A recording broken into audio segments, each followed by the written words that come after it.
Hi, my name is Rachel Carter, and I've always been reliable, being loyal to your family, your spouse, and your friends. Friendship. We had a nice house in a quiet neighborhood in Georgia, two golden retrievers, and a kitchen that always smelled like freshly brewed coffee and vanilla candles. I married Jason Carter almost 7 years ago, and our life together seemed stable and strong to everyone else. But there was something I didn't expect. Jason's best friend Mark Bradley had been a part of our lives from the start. They met in college as freshmen and have been best friends ever since. When I met Jason, I also met Mark. He was the funny one in their friendship, the kind of guy who could make a room laugh without trying too hard. Mark never got married.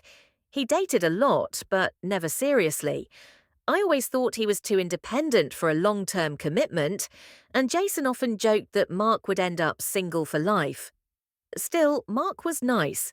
He helped us move into our first home, brought us pizza and soda on Super Bowl Sunday, and even fixed a broken pipe in our kitchen while Jason was away. Before that night, he was like family. We were finally going to have a quiet weekend together after Jason got back from a work trip. It was a Friday night in early spring, and Mark had planned to come over for game night as usual.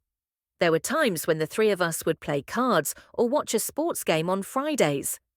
That night, Jason got a call from his office only 30 minutes after Mark got there. He had to leave right away because a customer had a problem that needed his attention. Jason apologized and took his keys. "I won't be gone for long," he said, kissing my cheek. "Just keep Mark company. He won't let you get bored." Mark said, "I'll behave," and he held up his hands as if to promise. Jason left, and the house became quieter than it had been all night. I turned on the TV and offered Mark a drink. "Want anything? We have beer or iced tea." He answered, "Thanks," and then sat down on the couch. It wasn't unusual for just the two of us to watch the game together. Jason had to leave or was running late before. But that night, something felt off. Mark started talking more than usual, and he talked about crazy college nights, inside jokes, and times when he and Jason couldn't be apart. At first, I politely listened, laughing and nodding along as he talked about one of their famous spring break adventures. But then his tone started to change.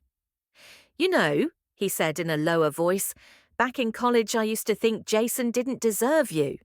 I looked at him and asked, "What do you mean?" As he shrugged, "I mean, he was never the most alert person. It's still not really you deserve better than someone who forgets birthdays and talks to his wife less on calls." I moved in an awkward way. The best that Jason can do his job is really hard. Mark smiled, but it wasn't a friendly smile. It was somehow estimated that maybe I've always thought that things might have been different if I had met you first. My heart beat faster. "What are you saying?" He leaned in a little and looked right into my eyes. "I've always liked you, Rachel. I can tell you're smart, beautiful, and caring by the way you carry everything. You help Jason without expecting anything in return. You need someone to notice you." I quickly stood up and told Mark, "I think you've had too much to drink." He stood up too, but kept his distance. "I'm not drunk," I said.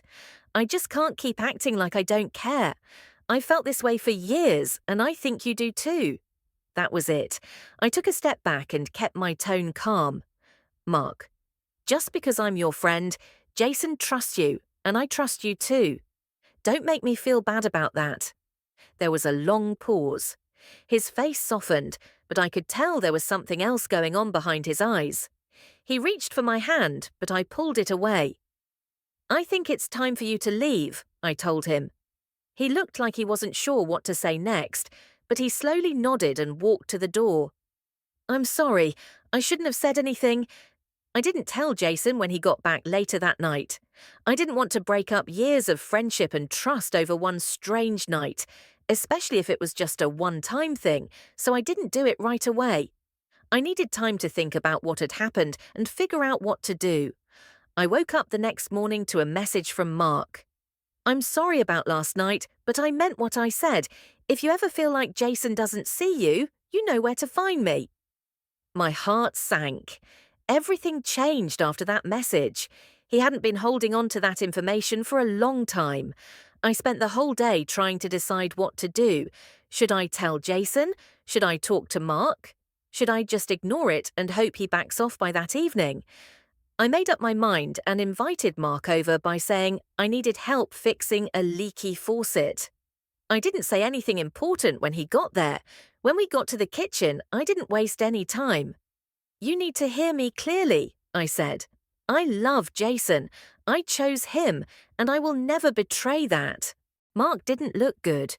"Rachel, no, last night. I didn't punish you because I thought you were drunk or just emotional, though that morning message was meant to be rude and went too far."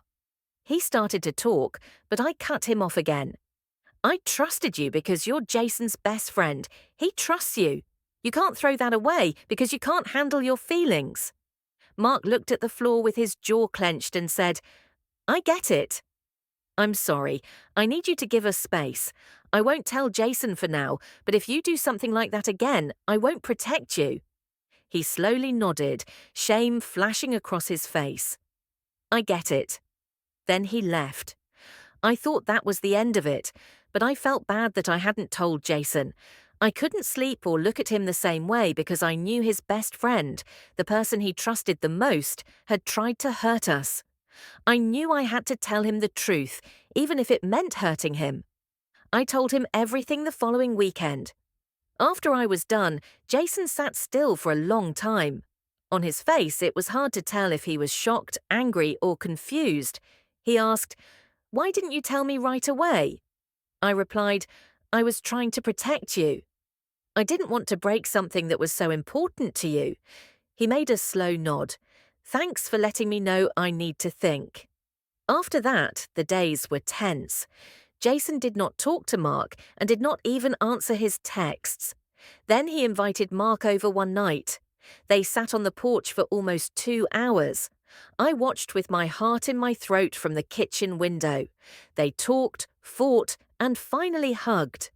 When Jason came back inside, I put my guard up and told him he was no longer welcome here.